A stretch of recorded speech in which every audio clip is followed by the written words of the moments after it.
Okay, hi guys, I'm just doing a very short video on the Geiger counter here and different properties of alpha, beta and gamma radiation. So first off, what we've got here is a little Geiger Muller tube. Now there's a potential difference of about 500 volts across the tube, and that's just below the breakdown voltage of air. Now what it needs to create a pulse of current is a charged particle to fly in to that tube. So you can see the entrance there. It needs to fly into this volume of the tube, and by doing that it drops the breakdown voltage down to the potential of the tube, and then it creates a little burst of current. Now you might be able to hear this little speaker is making some ticking noises. Now you might also see, if we set it to count, this is quite an old model, but I like it because it's got these little dials that glow. Now this first one is base 10, then we go over to the single units, then base 10 units, then 100, then 1000. So every time it counts around to 0, it should add an extra unit to the following base. All right, so currently we're now up to 21 counts.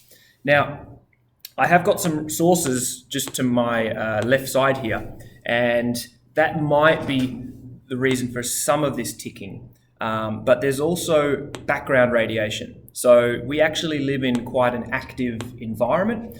There are naturally occurring radioisotopes in bricks, in potassium-19 is a radioisotope that's found in bananas. They're all very low levels. So when we do pracs at school where we're measuring radioactivity, we normally want to take a background reading, and that would be with all the sources removed from the classroom. You take a reading for about a minute or two and you can get the background count. Now the standard background count is about 4 decays every 10 seconds, and that's 0.4 becquerels. You need to know that because when you're taking your measurements over time, you then have to remove the background radiation so that you can get the actual true count of the sample. Now, let's just go through a few things first. Here I have americium-241. Now, americium is a metal. It's a nice shiny silver metal, and it's housed in this little plastic chip. On one side, it's solid plastic, and on the other side there's a little aperture where it's open to the air. Now alpha, as you will learn in this week, the properties of alpha are that they don't travel very far in air. Now alpha particles are quite large. There's 2 protons, 2 neutrons. They've got a charge of +2. They're pretty big and they travel with a lot of energy, about 5 MeV, depending on the radioactive source. So they're pretty big particles, and they interact with a lot. So they don't travel very far. So I'll just quickly show you that by raising this up.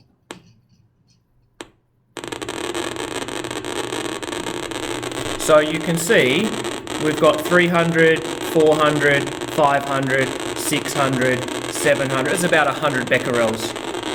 All right, so I'll just turn the speaker up. That's about 700 becquerels, 100 becquerels, 100 decays per second. And that's just the particles that are going upwards. There's also going to be particles traveling out into the plastic. So we're only really detecting the particles that are traveling into the tube. So as you can see, as I lower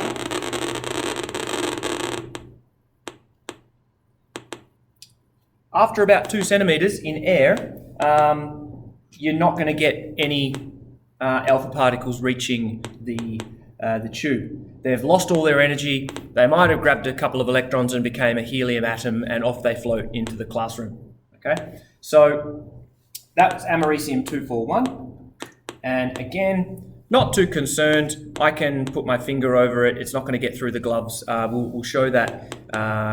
We'll show that right now. Actually, americium can be stopped quite easily. So I've got pieces of aluminium foil of varying thicknesses. Just give me one moment. So here's some aluminium foil. Let's see if we can stop. Now, I haven't done this before. This is a new set. I'll show you my little set of different shielding devices of various types and various thicknesses. So this is aluminium foil of 0.001 inches in thickness. Let's turn our speaker on and let's figure out why. Here we go. So let's see if we can get this in between. Oh, look at that. So pretty much it can be stopped by a thin piece of aluminium foil. If we go a little bit larger, let's go a piece of aluminium plate. Pretty much completely stopped, okay? So if we look at the penetrating ability of alpha particles, it's actually quite poor. They can't travel more than 2 centimeters in air, and they can be stopped effectively by a piece of cardboard, okay? All right. Next, we'll bring out our beta particle buddy. Give us one moment, please. So this is cobalt 60. Now cobalt 60, again, there's no aperture open to the air, but it's going to be getting out. So let's just have a look.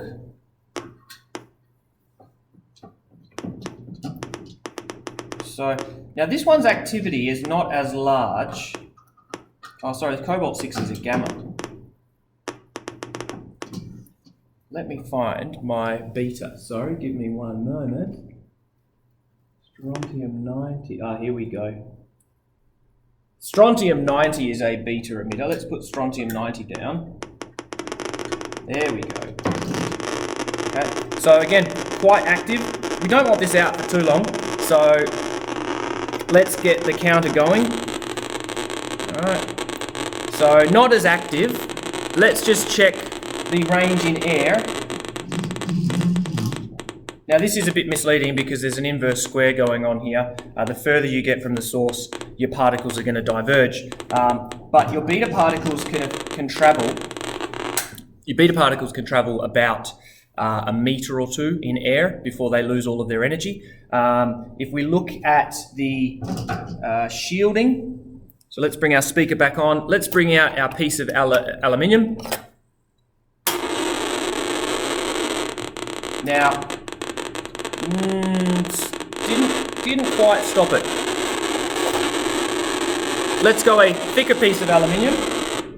All right, a thicker piece of aluminium managed to shield our beta particles. Okay.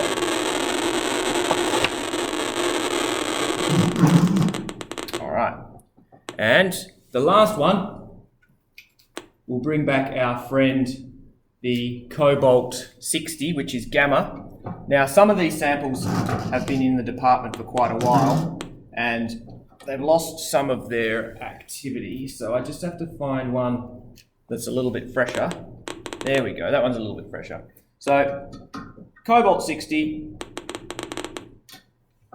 it's metastable in that it's already decayed into cobalt via probably beta decay, but it's in a metastable state. The arrangement of the nucleus is still unstable, and it wants to get to a stable state. So what it will do is it'll have a quick little whip crack of a shuffle of the nucleons, and that's when the gamma rays are released. So it's only gamma, so we're not getting any other types of radioactivity. And gamma is quite massless, it's traveling fast, it has no charge, so it doesn't really interact as much with matter. So here's my piece of aluminium, and it's still getting through the aluminium. So the same piece of aluminium that stopped the beta is not going to be able to stop the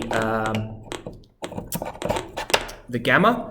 The largest item I have here is a thick piece of lead. So that is lead, which is really, really dense, lots of atoms. Much, much denser than aluminium, and still getting a bit through. So for stopping, let's see if I've got 2 pieces of lead here. Let's see if I can shield. Okay, so a couple of centimeters of lead should be enough to stop our energetic gamma rays. So just recall, that's the minimum shielding we would need if we had gamma photons being emitted in a nuclear reactor or at a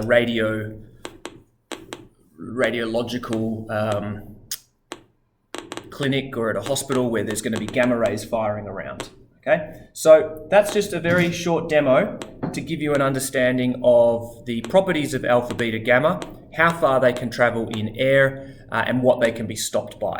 Okay, so you need to know all of those properties, and depending on what you have, you need to be aware of how far it can travel, the risks that it imposes, and how we might be able to absorb the particles with shielding rather than the particles interacting with our body, because that can have bad side effects. Okay, so hopefully you have enjoyed this video as much as I have. Wait, I'm trying to press the stop button.